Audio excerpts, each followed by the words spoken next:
بال بچوں کی وجہ سے وہ اکثر پریشان رہتے ہیں، اس لیے میں مناسب سمجھتا ہوں کہ ہم دونوں مل کر ان کی کوئی مدد کریں۔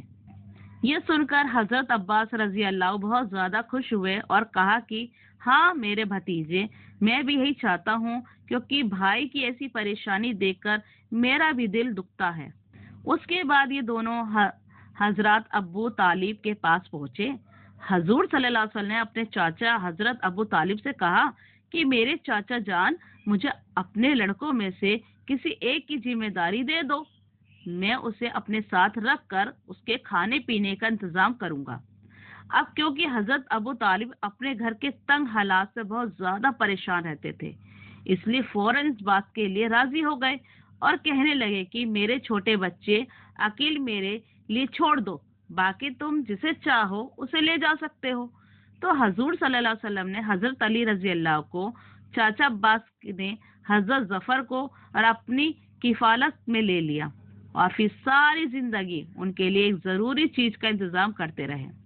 اب کیونکہ حضرت علی رضی اللہ حضور صلی اللہ علیہ وسلم کے زیر نگرانی پلے بڑے تھے، اور کھانا پینا بھی حضور صلی اللہ علیہ وسلم ہی کے گھر میں کھاتے تھے، اس لیے حضرت علی رضی اللہ نے پہلے تو حضور صلی اللہ علیہ وسلم سے انکار کر دیا کہ میں یہ نیا دین قبول نہیں کروں گا، لیکن کیونکہ حضرت علی رضی اللہ سے اللہ تعالیٰ کو اسلام کے لیے بہت سی خدمتیں لینی تھی، اس لیے اسی رات جب حضرت علی رضی اللہ سوئے تو اللہ تعالیٰ کی طرف سے ان کے دل میں اسلام کا نور بھر دیا گیا، اور پھر صبح اٹھتے ہی جلدی سے حضرت علی رضی اللہ حضور صلی اللہ علیہ وسلم کی خدمت میں پہنچے اور کہنے لگے کہ آپ کس چیز کی دعوت دیتے ہیں، مجھے تسلی سے بتائیں۔ تو حضور صلی اللہ علیہ وسلم نے فرمایا کہ اے علی، تم اس بات کی گواہی دو کہ اللہ کے سوا کوئی معبود نہیں، وہی عبادت کے لائق ہے، اور لات و عزا جیسے بتوں کا انکار کرو، ان کی عبادت سے نفرت کرو، صرف ایک اللہ کی عبادت کرو۔ حضور صلی اللہ علیہ وسلم کی ایسی پاکیزہ تعلیمات سن کر حضرت علی رضی اللہ اسی وقت اسلام قبول کر لیا، اور تقریباً 1 سال تک اپنے والد حضرت ابو طالب سے اپنے اسلام کو چھپائے رکھا، کیونکہ حضور صلی اللہ علیہ وسلم نے حضرت علی سے منع کر دیا تھا کہ ابھی اس کے بارے میں کسی کو کچھ نہیں بتانا ہے۔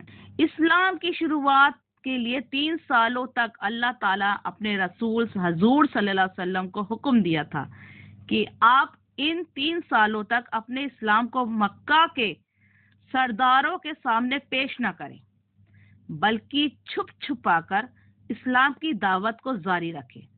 اس لیے حضور صلی اللہ علیہ وسلم نے 3 سالوں تک کسی کے سامنے بھی اسلام کا اعلان نہیں کیا، صرف خاندان اور قریبی دوستوں کو ہی اسلام کی دعوت دی۔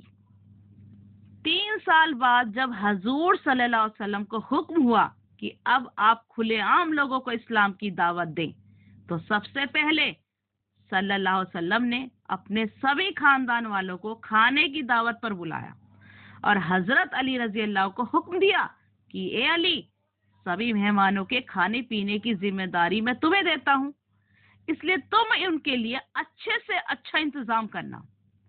دوستو، اس وقت حضرت علی رضی اللہ صرف 10 سال کے تھے، لیکن اپنے کھانے کا ایسا انتظام کیا، سبھی خاندان والے بہت خوش ہوئے۔ حضرت علی رضی اللہ نے کئی بکرے ذبح کیے، سبھی کا گوشت پکا کر دسترخوان پر سجایا، ساتھ میں سبھی مہمانوں کے لیے ایک ایک پیالے میں دودھ کا بھی انتظام کیا۔ جب خاندان کے سبھی افراد آئے تو حضور صلی اللہ علیہ وسلم کے حکم پر حضرت علی نے سب کے سامنے کھانا پیش کیا۔ اب بہت اچھے سے سبھی مہمانوں کی خاطرداری کی۔ اس دعوت میں حضور صلی اللہ علیہ وسلم کے سارے چاچا حضرت حمزہ، حضرت عباس، حضرت ابو طالب اور باقی دوسرے حضرات بھی شامل تھے۔ جب سبھی لوگ کھانے سے فارغ ہو گئے تو حضور صلی اللہ علیہ وسلم کھڑے ہو کر اپنی نبوت کا اعلان فرمایا اور کہا کہ اے میرے خاندان والوں، میں اللہ کی طرف سے ایک ایسی چیز لے کر آیا ہوں کہ اگر تم اسے قبول کر لو گے تو دنیا و آخرت دونوں جہانوں میں کامیاب ہو جاؤ گے، اس لیے اس کام میں میرا کون کون ساتھ دے گا؟ یہ سن کر ساری مجلس والے ایسے خاموش ہوئے جیسے سبھی کو سانپ سونگھ گیا ہو۔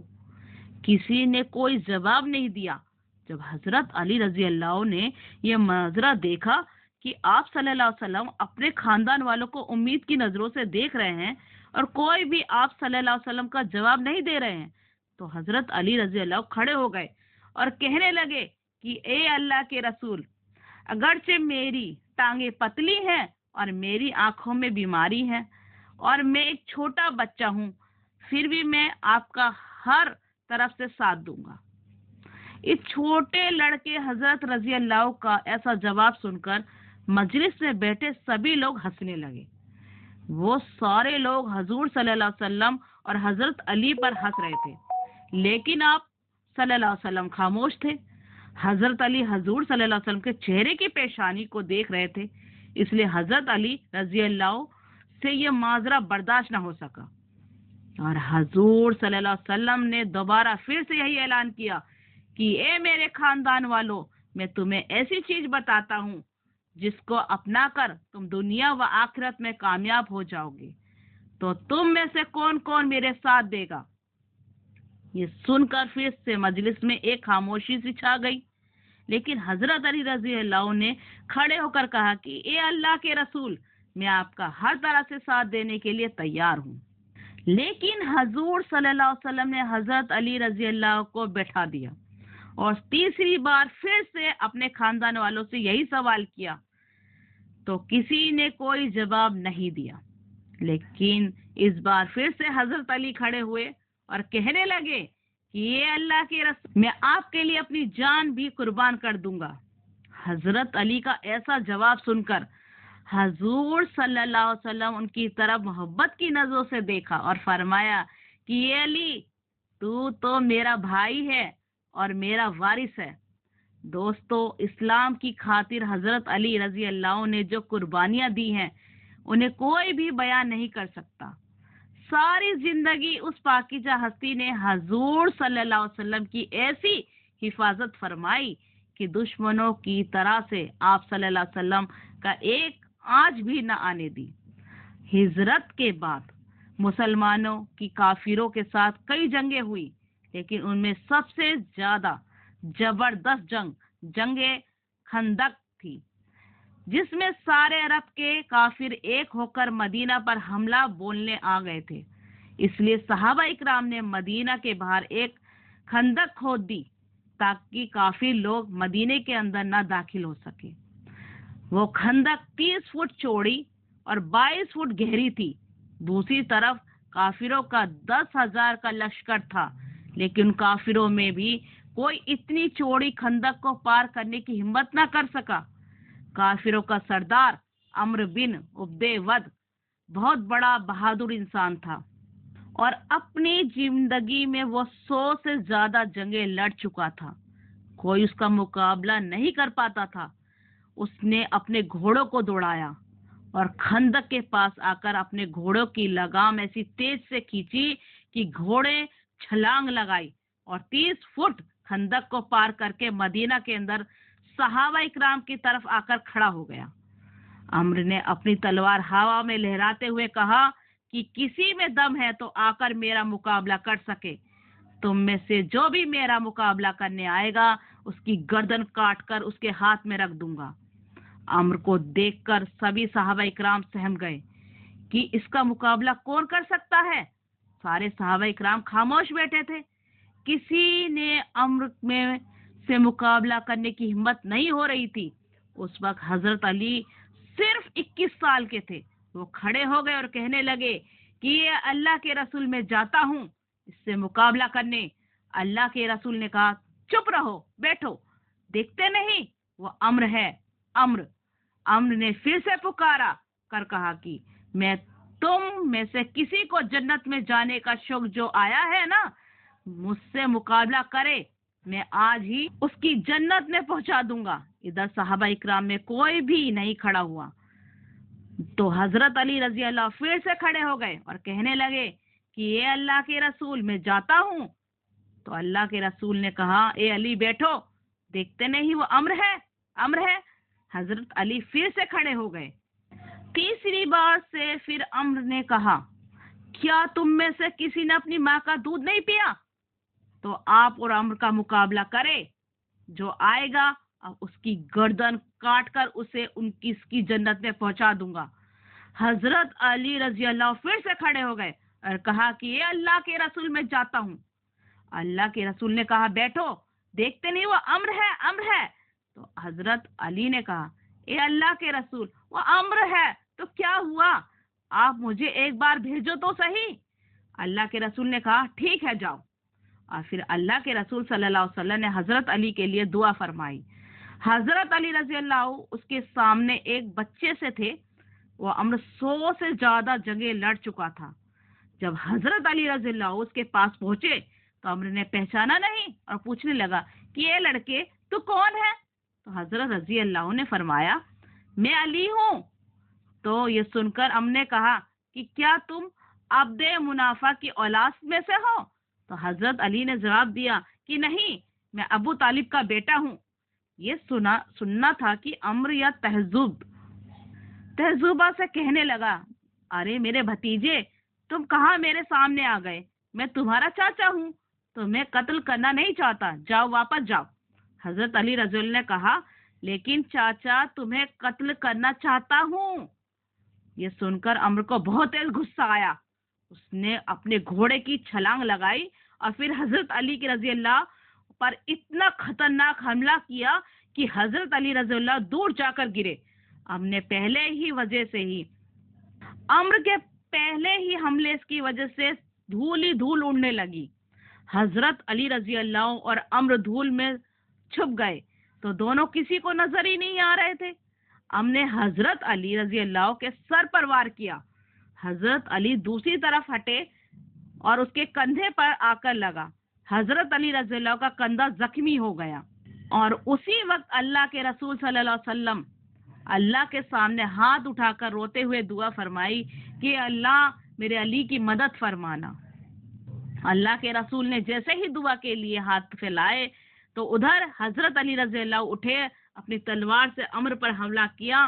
امر نے تلوار کے آگے اپنی ڈھال لگا دی، لیکن حضرت علی رضی اللہ کی تلوار کا جوڑ اتنا تیز تھا کہ ڈھال کے بیچ سے پھٹ گئی اور تلوار سیدھے امر کی کھوپڑی پر لگی، جس سے اس کے جسم کے 2 ٹکڑے ہو گئے اور وہ دھڑام سے زمین پر آ کر گرا.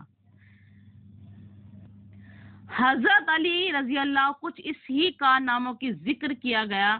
انشاءاللہ اس موضوع پر واقعات اس ویڈیو بنائی گئی ہے جس سے تحصیل کے ساتھ حضرت علی رضی اللہ کے مقام زندگی اور ان کے ساتھ پیش آنے والے تمام مشکل حالات کو بیان کیا جائے. آمین ثم آمین. اگر میری ویڈیو اچھی لگے تو پلیز مجھے سپورٹ کیجیے اور لائک اور شیئر کیجیے. اللہ حافظ.